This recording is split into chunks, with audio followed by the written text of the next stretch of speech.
What's going on, my little bundle of chestnuts? It's me, Kate Winchester here, and I'm very sorry for no video yesterday. I know it was vlog day, but I was in school on my very first day, and I tried to go live in the morning before school started, but none of you guys were talking to me.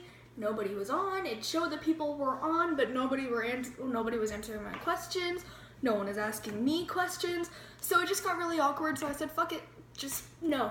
So I deleted that live stream. Then last night I was doing one, but not a lot of people were there either, and people stopped talking at a certain point. So, but it is still up there, and I'm so sorry for no vlog yesterday. Yeah, sorry. Anyway, today is Tuesday, so I will be telling you the time that I got my tonsils removed. Now, I was 12 when this happened, but we're gonna go all the way back to the time when I was 9. So when I was 9, I noticed that whenever I would sleep on my back, I would have a certain problem breathing. And whenever I would sleep on my belly, it'd be the same thing. So we went to go get my throat or everything checked out, and they said that I had really big tonsils that were enlarged. And they were like, okay, so this is a 1. 1 is normal. 2 is a slightly large, but still normal. 3 is very large, and 4 is where they're touching. And if it's touching, it's bad. So, but at the time, mine were like a 2. So it was fine. But then one day I noticed that whenever I would take a drink, it would hurt really, really, really bad. And my throat hurt so bad to the point where I couldn't even talk. And I'd also noticed that I had like this much of air. Like I got it checked out, and they said that that is how much air I've been breathing through a little bitty tiny section like that. I do not exaggerate. Like, ask my mom. Like, ask the fucking doctor. Like, it's true. So then, after I had gotten checked out, because I missed school one day because my throat was really, really, really, really, really, really bad, to the point that I thought I had swallowed something, because I would feel around here and it was swollen. And when I say swollen, I mean it felt like if you were to wrap your hands around somebody's neck, like your neck, see how full it is? Well, I just did this, and it felt like I was holding my whole neck. So I was like, Mom, feel this. So she was like, let's go to urgent care. So we went to urgent care, and we looked at the chart, and we had found, and let's call him Dr. Mark. So Dr. Mark came into the room, and he had checked my throat and everything, and he said that my throat was little, and I was breathing through tonsils that were pretty big, and I was breathing through something like this. So they were almost touching, and if I had let them keep growing, then they would touch and I would suffocate. So yeah, I was slowly dying. So he was like, you need to get surgery. And I'm one person, and I'm not one for surgeries. I'm not one for surgeries, shots, dental thing, doctors, no, I hate that shit. So when I found out that I needed surgery, I instantly started crying. And my mom hugged me and told me that everything was gonna be okay. It would be a long process, but I would feel so much better after it's done. Blah, blah, blah, blah, blah. So my mom bought me a Quick Trip slushie to make me feel better. And I went home and had some soup, and it hurt like a bitch to swallow anything at all. It would feel like I had swallowed a shard of glass. and it didn't go down, and it was still there. And the sides of the glass was stabbing me in my throat. Like, that's the pain I felt. I can't really describe it to you because I don't know how to explain it because it was unexplainable pain. But that's the best way I can explain it, is like shards of glass. So the day before my surgery, I had found out that you can't eat anything for 12 hours before. So I woke up at like 9 a.m. and my surgery was at like noon, I think. So my mom shoved me into the car and forced me to go, much to my arguments and my I'm fine, I can breathe, I can, everything like that. She made me go anyway. And because she's my mom, she won. She's stubborn like me. So yeah. I'm one of those people that I will tell you straight up, like, I'm not going to the doctor, I'm sorry. My mom would be like, yeah, you're going to the doctor, I'm sorry. And she's like, no, I'm not. Yes, you are. No, things like that. Yeah, so that is literally how our conversations go when there's something wrong with me. But, so she won somehow. I think I was too tired and scared to fight with her. So, what it felt like going out was so weird. Like, that's the best way I could describe it. Like, the operation room was very cold. So they pushed me into the OR, and when I got to the OR, they put me on like a bed, and they were like, we're gonna need you to lay on your back and everything like that. And I was like, but I can't sleep on my back. And they're like, we'll make it very comfortable for you. You'll be very comfortable here. And I said, okay. I felt like crying because I didn't have my mom. And they held my shoulders down because I remember like laying down and like looking at everything.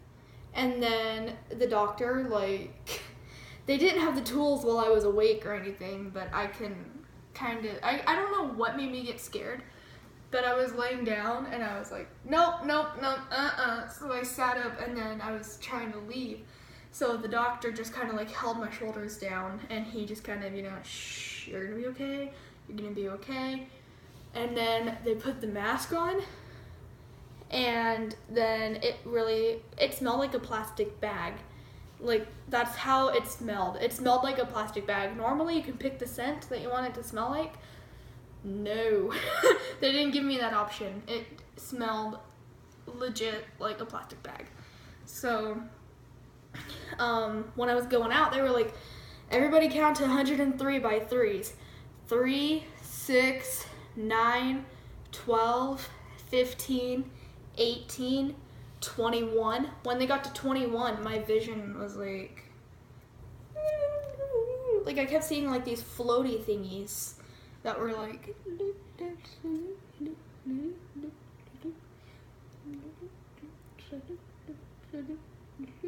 that was a sound that they were making too. And I remember just trying to like look at all of them, and their voices were like 21, 28, 21, 24, 27, 30, 33, 36, 39. And then finally it was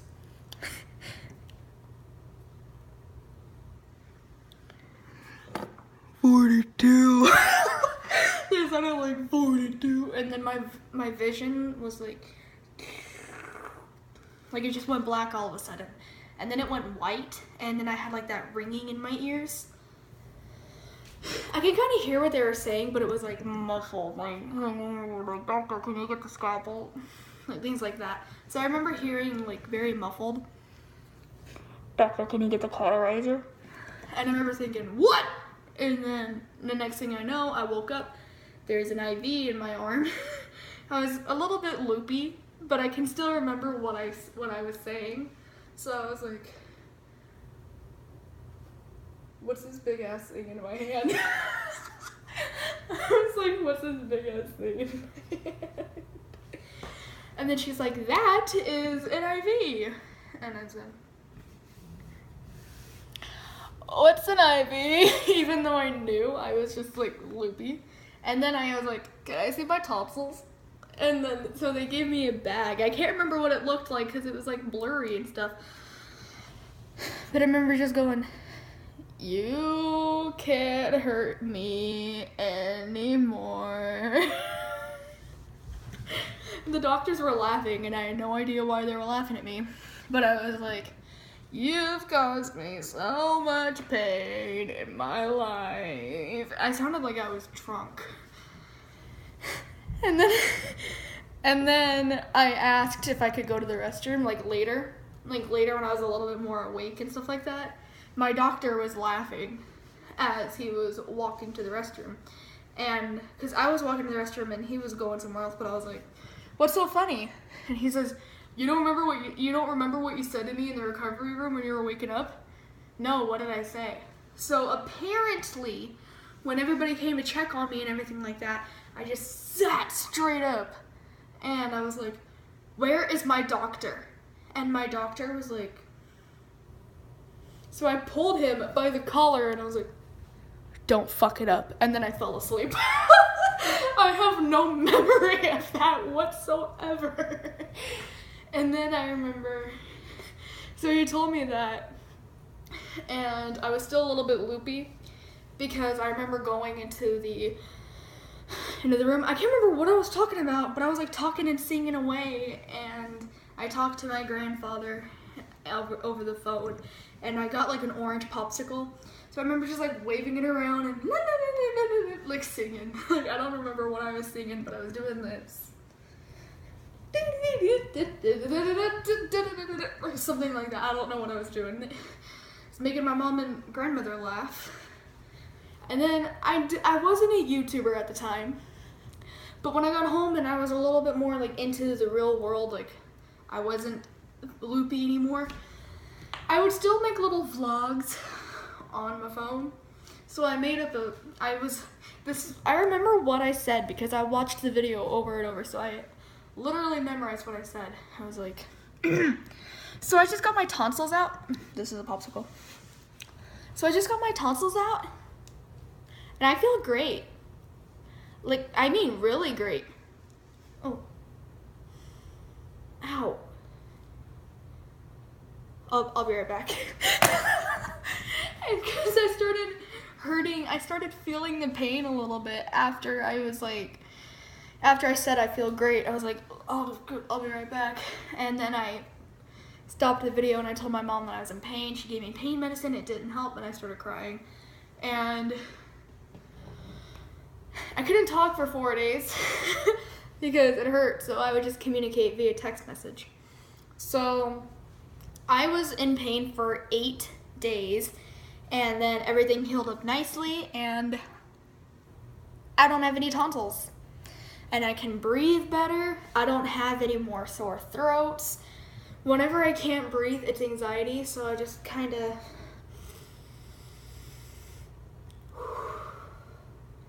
take deep breaths like that, and I just remember that I'm okay and everything. So yeah, if you are getting your tonsils out, or if you know somebody who is getting your tonsils out, and you or they are very scared, don't be scared, because it is nothing to be scared of. I mean, yes, surgery is a very scary thing, but the tonsillectomy is not a emergency procedure. It's a non-emergency procedure. It's just kind of like